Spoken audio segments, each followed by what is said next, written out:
ಎಲ್ಲರಿಗೂ ನಮಸ್ಕಾರ. ನಾನು ನಿಮ್ಮ Chandana Sandeep. Welcome back to my YouTube channel. Congress ಸರ್ಕಾರದಿಂದ ಗೃಹಲಕ್ಷ್ಮಿ ಯೋಜನೆಯ 15ನೇ ಕಂತಿನ ಹಣ ಈ 27 ಜಿಲ್ಲೆಯ ಫಲಾನುಭವಿಗಳಿಗೆ ಜಮೆಯಾಗಿದೆ. ಇದ್ರ ಜೊತೆನೆ ಮಹಿಳಾ ಮತ್ತು ಮಕ್ಕಳ ಇಲಾಖೆಯ ಸಚಿವೆಯಾದಂತಹ ಲಕ್ಷ್ಮಿ ಹೆಬ್ಬಾಳ್ಕರ್ ಅವರು ಗೃಹಲಕ್ಷ್ಮಿ ಯೋಜನೆಯ ಎಲ್ಲಾ ಫಲಾನುಭವಿಗಳಿಗೆ ಒಂದು ಮುಖ್ಯವಾದಂತಹ ಒಂದು ಮಾಹಿತಿಯನ್ನ ಕೂಡ ಕೊಟ್ಟಿದ್ದಾರೆ. ಹಾಗಾದ್ರೆ ಆ ಮುಖ್ಯವಾದಂತಹ ಮಾಹಿತಿ ಏನ್ ಗುಡ್ ನ್ಯೂಸ್ ಕೊಟ್ಟಿದ್ದಾರೆ ಅಂತ ತಿಳ್ಕೊಬೇಕಾದ್ರೆ ಈ ವಿಡಿಯೋನ ಎಲ್ಲೂ ಸ್ಕಿಪ್ ಮಾಡ್ದಲೆ ಕಂಟಿನ್ಯೂಗಿ ವಾಚ್ ಮಾಡಿ. ಹಾಗೆ ಪ್ರತಿಯೊಂದು ಗೌರ್ಮೆಂಟ್ ಯೋಜನೆಯ ಒಂದು ಅಪ್ಡೇಟ್ಗಾಗಿ ನನ್ನ ಚಾನಲ್ನ ಸಬ್ಸ್ಕ್ರೈಬ್ ಮಾಡ್ಕೊಳ್ಳಿ. ಇಂದು ಅಂದ್ರೆ ಶುಕ್ರವಾರದಂದು ಎಲ್ಲ ಫಲಾನುಭವಿಗಳ ಬ್ಯಾಂಕ್ ಖಾತೆಗೆ ಗೃಹಲಕ್ಷ್ಮಿ ಯೋಜನೆಯ 15ನೇ ಕಂತಿನ 2,000 ರೂಪಾಯಿ ಎಲ್ಲರ ಖಾತೆಗೂ ಕೂಡ ಇವತ್ತು ಜಮೆ ಆಗಲಿದೆ. 15ನೇ ಕಂತಿನ ಹಣ ಬಂದಿರೋದನ್ನ ನೀವು ಬ್ಯಾಂಕಲ್ಲೂ ಕೂಡ ಚೆಕ್ ಮಾಡಿಸ್ಕೊಳ್ಬಹುದು, ಅಥವಾ ನಿಮ್ಮ ಬ್ಯಾಂಕ್ ಖಾತೆಗೆ ನಿಮ್ಮ ಮೊಬೈಲ್ ನಂಬರ್ ಏನಾದರೂ ಲಿಂಕ್ ಮಾಡಿದ್ರೆ ನಿಮ್ಮ ಮೊಬೈಲಲ್ಲೂ ಕೂಡ ಮೆಸೇಜಲ್ಲಿ ನೀವು ನೋಡ್ಕೊಳ್ಬಹುದು. ಸೊ 2,000 ರೂಪಾಯಿ ಜಮೆ ಆಗಿರೋದನ್ನ ನೀವು ಮೆಸೇಜಲ್ಲೂ ಕೂಡ ನಾವು ಚೆಕ್ ಮಾಡ್ಕೊಳ್ಬಹುದು. ಪ್ರತಿಯೊಬ್ಬ ಗೃಹಲಕ್ಷ್ಮಿ ಯೋಜನೆಯ ಒಂದು ಫಲಾನುಭವಿಗಳು ಒಂದು ತಿಂಗಳಿಂದ ಕಾಯ್ತಾ ಇದ್ರು 15ನೇ ಕಂತಿನ ಹಣ ಯಾವಾಗ ಜಮೆ ಆಗತ್ತೆ ಅಂತ. ಫೈನಲಿ ಶುಕ್ರವಾರದಂದು ಎಲ್ಲರಿಗೂ ಕೂಡ 15ನೇ ಕಂತಿನ ಹಣ ಸಿಗ್ತಾ ಇದೆ. ಸೊ ಹಾಗೇನೆ ಲಕ್ಷ್ಮಿ ಹೆಬ್ಬಾಳ್ಕರ್ ಅವರು ಒಂದು ಮುಖ್ಯವಾದಂತಹ ಮಾಹಿತಿನೂ ಕೂಡ ಹೇಳಿದ್ದಾರೆ ಅಂತ ಹೇಳ್ತೆ. ಆ ಮಾಹಿತಿ ಏನು ಅಂತ ನೋಡೋದಾದ್ರೆ, 15ನೇ ಕಂತಿನ ಒಂದು ಗೃಹಲಕ್ಷ್ಮಿ ಯೋಜನೆಯ ಒಂದು ಹಣನ ಪಡಿಬೇಕು ಅಂದ್ರೆ ಆಗ ಮಾತ್ರ ನಿಮಗೆ 15ನೇ ಕಂತಿನ ಗೃಹಲಕ್ಷ್ಮಿ ಯೋಜನೆಯ ಹಣ ಸಿಗಲಿದೆ ಅಂತ ಮಕ್ಕಳ ಮತ್ತು ಮಹಿಳಾ ಇಲಾಖೆಯ ಸಚಿವೆಯಾದಂತಹ ಲಕ್ಷ್ಮಿ ಹೆಬ್ಬಾಳ್ಕರ್ ಇಲ್ಲಿವರೆಗೂ ಕೂಡ ಜಮೆ ಆಗಿರುವ 14 ಕಂತಿನ ಒಂದು ಹಣ ನಿಮಗೆ ಸೇರಿರಬೇಕು.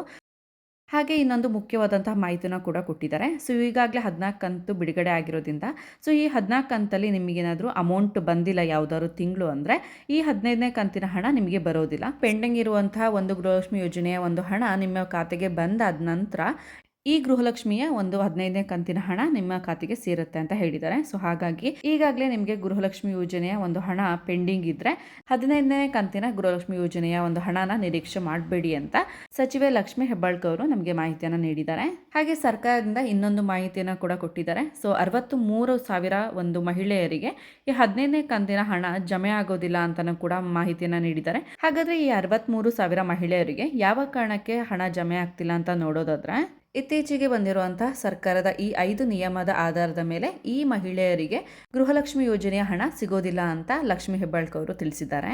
5 ನಿಯಮಗಳು ಯಾವುದು ಅಂತ ನೋಡೋದಾದ್ರೆ, ಗೃಹಲಕ್ಷ್ಮಿ ಯೋಜನೆಯ ಎಲ್ಲಾ ಫಲಾನುಭವಿಗಳು ನಿಮ್ಮ ಮನೆಯ ಸದಸ್ಯರ ಒಂದು ಆಧಾರ್ ಕಾರ್ಡ್ ಅನ್ನ ನಿಮ್ಮ ರೇಷನ್ ಕಾರ್ಡ್ಗೆ ಲಿಂಕ್ ಮಾಡಿಸ್ಬೇಕು ಅಂತ ಸರ್ಕಾರ ಒಂದು ಆದೇಶವನ್ನ ಕೊಟ್ಟಿದೆ.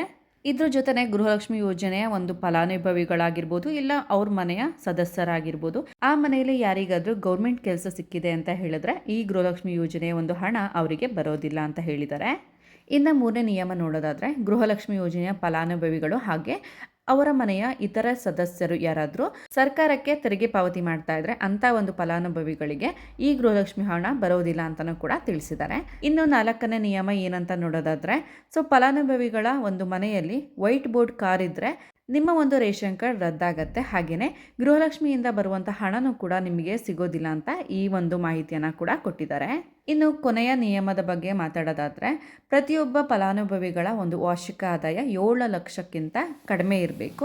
ಇನ್ ಕೇಸ್ ಏನಾದರೂ ನಿಮ್ಮ ವಾರ್ಷಿಕ ಆದಾಯ 7 ಲಕ್ಷಕ್ಕಿಂತನೂ ಕೂಡ ಜಾಸ್ತಿ ಇತ್ತು ಅಂತ ಹೇಳಿದ್ರೆ ಅಲ್ಲಿಗೆ ನಿಮ್ಮ ಒಂದು ಗೃಹಲಕ್ಷ್ಮಿ ಯೋಜನೆಯ ಒಂದು ಹಣ ನಿಮ್ಮ ಖಾತೆಗೆ ಪ್ರತಿ ತಿಂಗಳು ಬರೋದು ನಿಲ್ಲತ್ತೆ ಅಂತಾನೂ ಕೂಡ ಸರ್ಕಾರದಿಂದ ಈ 5 ನಿಯಮನ ಮಾಡಿದ್ದಾರೆ. ಸೊ ಹಾಗಾಗಿ ಈ 63,000 ಮಹಿಳೆಯರಿಗೆ ಗೃಹಲಕ್ಷ್ಮಿ ಹಣ ಬರೋದು ನಿಲ್ಲತ್ತೆ ಅಂತ ಸರ್ಕಾರದಿಂದ ತಿಳಿಸಿದ್ದಾರೆ.